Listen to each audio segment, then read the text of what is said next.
la Semaine mondiale de l'argent, la Côte d'Ivoire s'est penchée pour sa 3e participation sur l'importance des questions d'argent chez les personnes en situation de handicap. En fait, qui sont ces personnes en situation de handicap?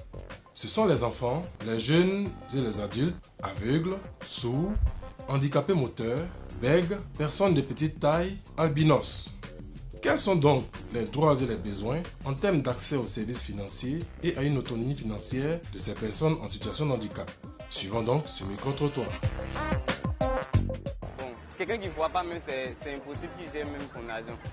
Voilà, tout cela. Mais quelqu'un qui a un pied coupé, par contre, voilà, il peut être à la tête de la gestion de lui-même, son propre argent. Je ne vois pas en quoi est-ce que le handicap peut les empêcher de gérer l'argent. À partir du moment où ils arrivent à se déplacer d'eux-mêmes, à se mouvoir, à apprendre, ils arrivent à apprendre aussi, à apprendre des métiers qui sont un peu juteux. Et ces métiers peuvent leur permettre de pallier. Oui, je pense qu'ils peuvent le gérer. Ils peuvent le gérer à partir du moment où ils arrivent, ils ont la main dans quelque chose qui leur procure un peu. Même si c'est 1000 francs, 500, 200, c'est quelque chose. Moi, je ne pense pas que si un handicapé a un aval, on puisse lui refuser un prêt. Tu vois, non? Moi, en fait, bon, c'est-à-dire qu'il y a un handicap. Ici, là, en fait, les banques, c'est des intérêts. Que tu sois handicapé ou pas, que tu bègues ou pas. Quand tu fais l'affaire de la banque, on te donne l'argent. Hein.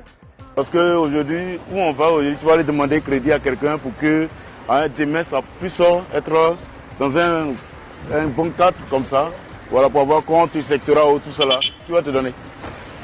Personne. Crédit. Bah, chez moi, là, les gens qui sont handicapés, là, c'est normal d'aller leur dire.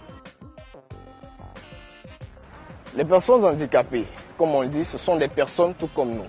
Elles ont la personnalité juridique parce qu'elles sont nées vivantes et viables. Seulement, elles ont un handicap. Mais cet handicap ne remet pas en cause leur aptitude à être titulaire de droits et à assumer des obligations. On ne doit pas les discriminer à cause de leur handicap. Au contraire, la société doit être plus clémente envers ces personnes-là. Frère, parce que moi aussi, c'est les affaires que moi, il fait un peu, me débrouille un peu. Voilà. Je peux aller m'asseoir au bord de la route pour mendier, pour dire non, quoi. Moi, je fais ça de moi-même. Voilà. C'est la cordonnerie à tout moment que je fais, donc... Parce que moi, je connais une femme handicapée. C'est son pied seulement, ses mains là sont coupées. Mais c'est avec son pied, ses mains coupées là qu'elle prend pour fabriquer les savons. Moi, j'ai vu ça de mes propres yeux. Je suis aveugle ou bien ici handicapé, ou bien j'ai un pied, j'ai un bras. Essayons de faire un effort, quoi. Vraiment toujours tendre la main, toujours tendre la main. Mais je trouve que c'est pas à faire, on n'a qu'à se chercher. Quand ils te cherchent, aussi ils vont t'aider.